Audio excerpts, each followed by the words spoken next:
बिहार में हो रहे जातीय जनगणना के खिलाफ देश के सर्वोच्च न्यायालय यानी सुप्रीम कोर्ट ऑफ इंडिया में एक याचिका दायर की गई थी, जिसकी सुनवाई अभी से कुछ देर पहले हुई है। और बड़ी खबर आपको बता रहे हैं, जिसमें सुप्रीम कोर्ट ने इस याचिका पर सुनवाई करने से इनकार कर दिया है। जो पिटिशनर थे उनको फटकार भी लगाई गई है। जी हां, 3 जजों की बेंच ने बजाबते फटकार लगाते हुए कहा है कि आखिरकार इस मामले को सुप्रीम कोर्ट में क्यों लाया गया। जबकि यह राज्य का मामला है तो पहले इसे उस राज्य में यानी बिहार के जो हाई कोर्ट है, पटना स्थित हाई कोर्ट, वहां पर इसको दायर करना चाहिए था। तो ये पूरा मामला क्या है वो आपको हम बता देते हैं। दरअसल उच्चतम न्यायालय ने बिहार में जाति आधारित गणना कराने के बिहार सरकार के निर्णय को चुनौती देने वाली याचिकाओं पर सुनवाई से इनकार कर दिया है। सुप्रीम कोर्ट ने इस मामले में दायर 3 याचिकाओं पर एक साथ आज सुनवाई की है। सुप्रीम कोर्ट में शुक्रवार यानी आज जस्टिस BR गवई और जस्टिस विक्रम नाथ की बेंच ने इन याचिकाओं को सुना है। और सुनवाई के दौरान सुप्रीम कोर्ट ने इस बात पर नाराजगी भी जताई है कि इस मामले को सीधा सुप्रीम कोर्ट क्यों लेकर आया गया। यह पब्लिसिटी स्टंट जैसा है। आपको बता दें कि सुप्रीम कोर्ट ने इस बात पर नाराजगी जताई कि याचिकाकर्ताओं ने हाईकोर्ट के बदले सीधे उच्चतम न्यायालय में ही अपनी याचिका दायर कर दी है। अदालत ने इस दौरान यह भी कहा कि यह पब्लिसिटी के लिए दायर की गई याचिकाएं हैं। सुप्रीम कोर्ट ने याचिकाएं खारिज करते हुए पिटिशनर को हाई कोर्ट जाने का आदेश भी दे दिया है।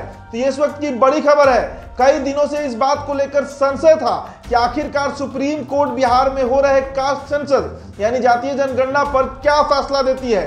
शक यह भी था कि कहीं अगर सुप्रीम कोर्ट इस पर सुनवाई की और अगर इसे रद्द करवा दी तो फिर नीतीश कुमार की जो सरकार है, जो 500 करोड़ रुपए खर्च किए गए हैं, 2 लाख शिक्षकों को इस काम में लगाया गया है, उनकी भद पिट जाएगी, उनकी फजीहत हो जाएगी। तो सुप्रीम कोर्ट में 2 जजों का जो ये बेंच है, उन्होंने सख्त लफ्ज में इस बात को साफ किया है कि यह मात्र पब्लिसिटी स्टंट भर है, जहां पर 3 याचिकाओं को आज खारिज किया गया है। याचिका में इस बात का जिक्र किया गया था कि राज्य का अधिकार किसी भी भारत में किसी भी राज्य का अधिकार कास्ट सेंसस जातीय जनगणना कराने का नहीं होता है जब तक केंद्र सरकार इसकी अनुमति ना दे। साथ ही साथ केंद्र को ही ये जिम्मेदारी दी जाती है कि वो देश का सेंसस करे, देश की आबादी की गणना करे। साथ ही साथ जातीय जनगणना उसके विवेक के ऊपर है कि वो करवाती है या फिर नहीं करवाती है। आपको बता दें कि देश में पूर्व से ही SC ST यानी अनुसूचित जाति, अनुसूचित जनजाति और माइनॉरिटीज की जो 6 जातियां हैं उनकी काउंटिंग होती रही है, लेकिन OBC, EBC और जो सवर्ण समाज है, जो फॉरवर्ड क्लास है, उनकी गिनती नहीं होती है, जिसे लेकर बिहार में राजनीति पिछले 1 साल से काफी गर्म रही है।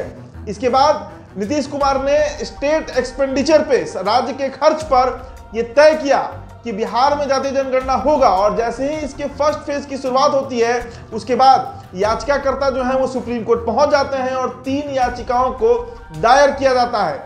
सबकी नजर वहां टिकी हुई थी कि क्या बिहार में जातीय जनगणना रद्द हो जाएगी। तो इस पर सुप्रीम कोर्ट ने अपना रुख साफ कर दिया है।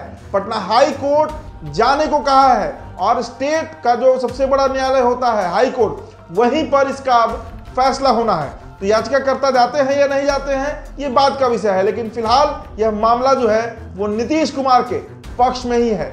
शुक्रिया।